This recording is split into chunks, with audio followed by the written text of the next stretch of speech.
How to activate Hulu with a promo code.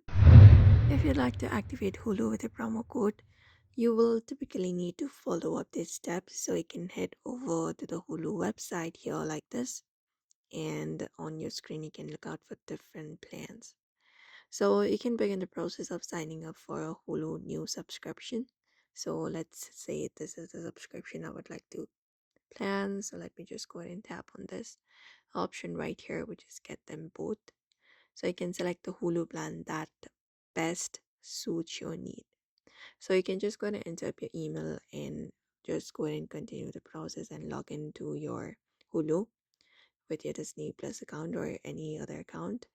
And once you do so, during the payment or account setup process, you will be prompted to enter up your promo code.